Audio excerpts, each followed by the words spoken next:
Akkam jirtu daawwattoota kiyya. Har'ammoo viidiyoo tokko isiniif qabadhee dhufeen jira. Egaa viidiyoon har'a waliin ilaallu immoo dinnichaa fi asii hundee diimaadha jechuudha. Akkaataa itti waliin hojjetanidha kan nuti ilaallu. Egaa dinnichaa fi hundee diimaa hojjechuudhaaf wantoota nu barbaachisan immoo qopheeffadheen jira. Asii dinnichaadha. Dinnicha kan muramedha jechuudha kuni. Kun immoo zayita kiyya. Asii immoo kuni qaaraadha. Asii shunkurtii qopheeffadheen jira jechuudha.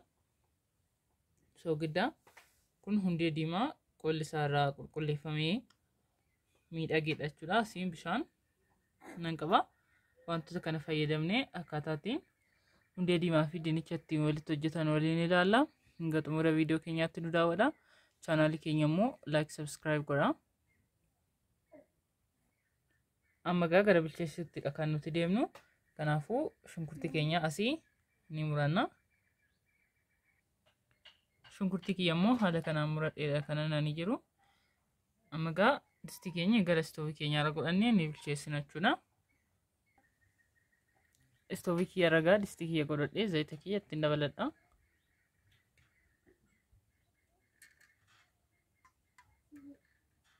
Zayitaan ganagaa erga itti dabaladhe daqiiqaa muraasaaf immoo nan ho'isa.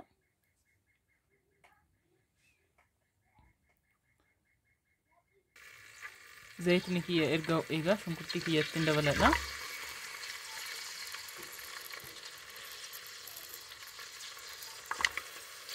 Shunkurtii kiyya itti dabalee daqiiqaa muraasaaf waliin nan bilcheessa.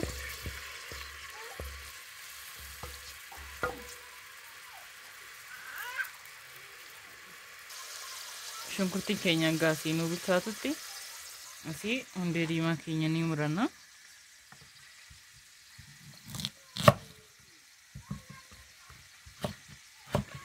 Hundee diimaa kiyyas haala kanaan nan muradha.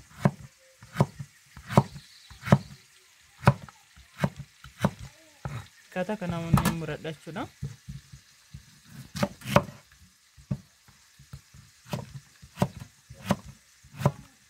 Shunkurtiin keenya immoo nuuf bilchaachaadha kan inni jiru.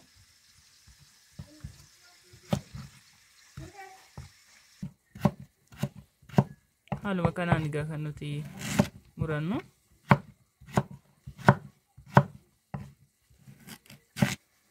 Hundee diimaa kiyya egaa muree xumureera. Amma immoo gara shunkurtii kiyya bilchaatetti nan dabaladha jechuudha.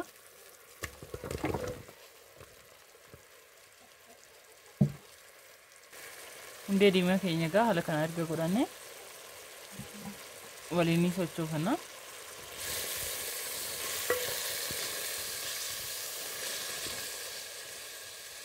Dinnicha dursee bilcheessinuu qabna jechuudha. Dinnichi dafee waan bilchaatuuf bishaan xiqqoo ishii itti daballa. Kanaan booda bishaan kanaa hanga inni bilchaatutti daqiiqaa muraasaaf eegne jechuudha. Dinnicha keenyatti dabala. Ammaaf ni qadaaddanna. Hanga hundeen diimaa keenya nu bilchaatutti immoo kana keessaa ni qulqulleessina. Akkaataa kanaan keessaa qulqulleeffadheen jira. Kanaan booda yeroo hundeen diimaa kiyya bilchaatetti ittiin dabaladha jechuudha. Haala kanaan hundeen diimaa kiyya naa bilchaateedha kan inni jiru. Kanaafuu dinnicha kiyya ittiin dabaladha.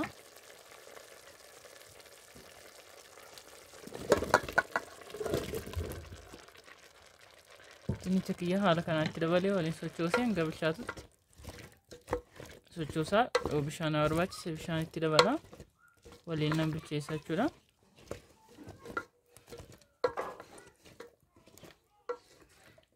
Kan hanga bilchaatutti waliin haa eegnu. Turtii gaarii nu faana qabaadha. Daqiiqaa muraasaan booda immoo ni sochoosna.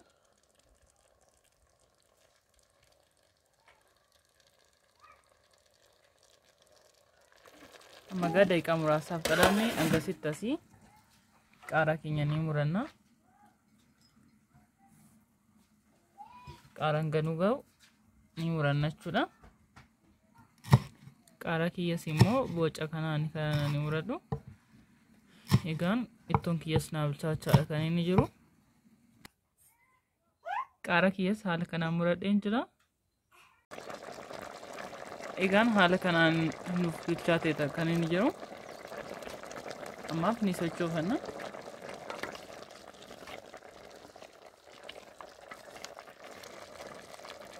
Xumura irratti egaa wantoonni nu hafan qaaraa fi soogiddaadha. Soogidda keenya ammaaf hanga nu ga'u itti dabalanna.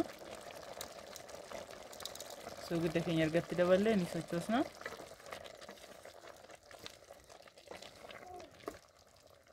Kana fakkaatee jira jechuudha.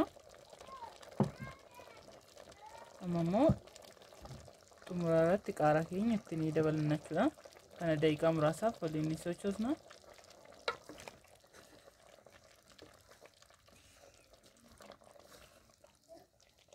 Amma immoo qaaraa kiyyaan itti dabaladha jechuudha.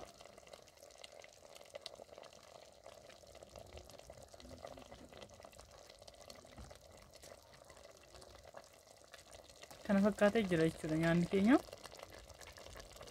Nyaata hedduu bareedudha. Baay'ee namatti tola. Egaan xumura irratti irraa fuunee dhandhama isaa waliin ilaalla. Turtiin keessan ammallee faana ta'u. Xumura irratti egaa nyaata keenya irraa ni fudhanna.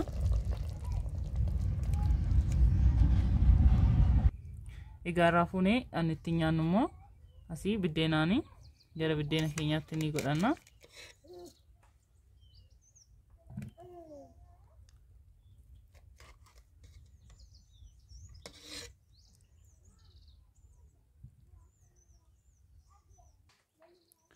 Nyaata keenya egaa xumuree dhiyeeffanneera. Haala kanaan jechuudha. Nyaata baay'ee miidhagudha. Isinis mana keessanitti hojjetadhaa. Amma immoo dhandhama isaa ilaallu.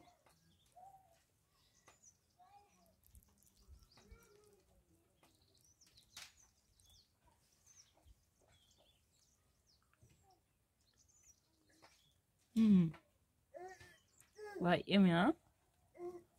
Nyaata hedduu namatti toludha. Isinis mana keessanitti hojjetadhaa.